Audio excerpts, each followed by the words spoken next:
주신 은혜에 감사하는 5분 묵상 사무엘하 3장 22절에서 30절 원수 갚는 일을 하나님께 맡기라 제목으로 하나님의 말씀 살펴보기를 원합니다. 내용 관찰 첫 번째 질문입니다. 요압은 아브넬이 평안히 갔다는 소식을 듣자 다윗에게 어떻게 반응합니까? 이스라엘의 사령관 아브넬이 다윗의 편이 되었습니다. 결과적으로 아브넬은 다윗이 이스라엘의 왕권을 얻는데 큰 공헌을 했습니다. 그래서 다윗은 그런 아브넬을 선대하여 돌려보냈습니다. 하지만 요압은 이 사실을 받아들이지 못합니다.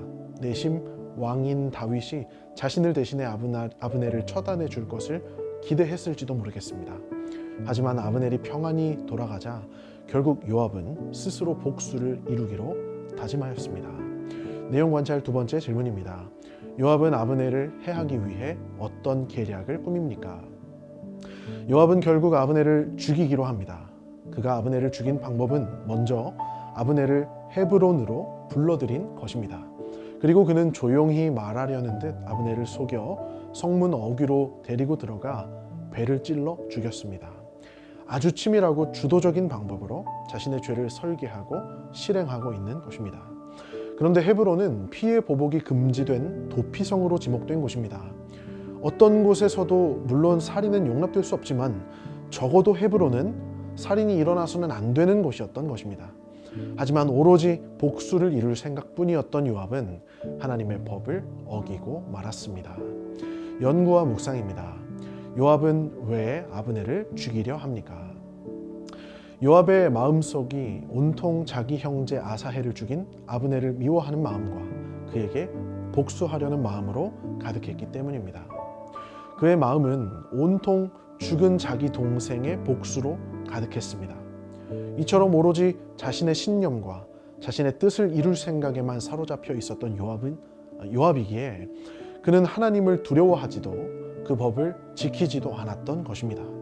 하나님을 두려워하는 마음이 없는 상태의 인간의 모습이 이와 같습니다. 하나님의 거룩함으로 단련되지 않은 인간은 이토록 죄 앞에 나약합니다. 죄를 다스리고 죄의 요구를 거역할 충분한 힘이 없습니다. 죄악된 길을 따르느라 하나님의 길을 저버립니다. 그렇기에 우리는 늘 죄의 법과 하나님의 법 사이에서 민감하게 분별해야 합니다. 내 안에 가득한 죄의 욕망은 반드시 하나님의 법을 거스르며 어기려 한다는 사실을 다시 한번 기억하기를 원합니다. 느낀 점입니다.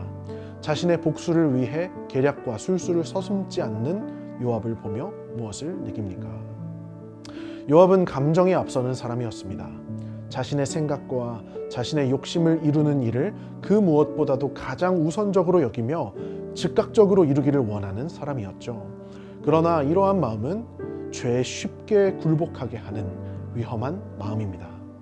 우리는 죄인된 우리의 본성 안에는 하나님의 법을 거스르면서라도 나의 뜻을 이루고 싶어하는 죄악된 탐심이 있음을 발견하며 그것을 은혜 아래에서 다루는 연습이 필요함을 느낍니다. 은혜로 연단되지 않은 모든 인간은 이처럼 죄 앞에 연약하기 때문이죠.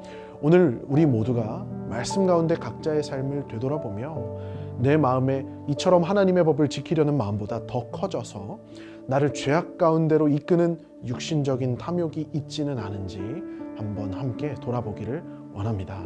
주신 말씀 앞에서 결단하고 적용하기를 원합니다. 사랑하는 성도 여러분, 오늘 우리는 말씀 안에서 죄의 유혹에 극단적으로 반응하는 연약한 요압의 모습을 보았습니다. 복수심 하나만으로 도피성 안에서 사람을 죽이는 그 모습은 같은 인간이라고 보기 어려울 정도로 무섭고 끔찍한 모습입니다. 그러나 놀랍게도 사람 안에는 모두 똑같은 죄악된 본성을 가지고 있습니다. 그가 왜곡된 형제 사랑과 자존심 앞에 불같이 타올랐던 것처럼 우리는 때때로 사회적인 도덕성의 문제를 또는 재정적 물질적인 문제를 하나님의 법보다 우선할 때가 있지 않습니까? 오늘 말씀 앞에서 나의 그러한 기준들을 하나님 앞에 다 내려놓기를 원합니다. 우리는 예수 그리스도와 함께 우리 자신의 정욕과 탐심을 십자가에 다 못 박은 존재들입니다. 여전히 우리 안에 꿈틀대며 살아있는 죄악된 욕망, 왜곡된 탐심들이 있다면 오늘 주님 앞에 다 내려놓기를 원합니다.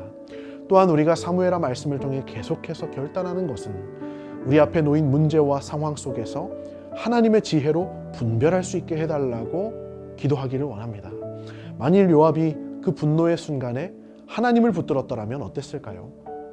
요압이 하나님께서 자신의 억울함과 원통함을 알아주시기를 간구했더라면 어땠을까요? 그가 위대한 하나님의 사람으로 쓰임받았을 줄 믿습니다.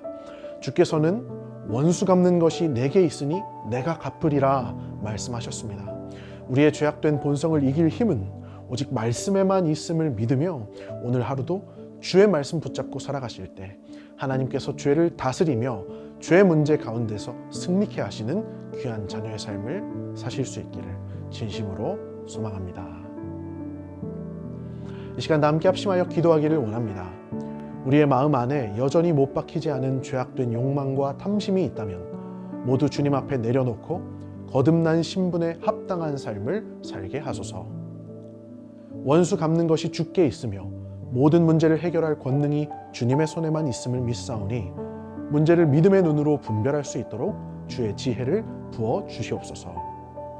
성문교회 안에 죄 앞에서 참된 회개가 회복되게 하시고 죄악을 이겨내기 위해 몸부림치는 자들이 마침내 승리를 거두게 하옵소서.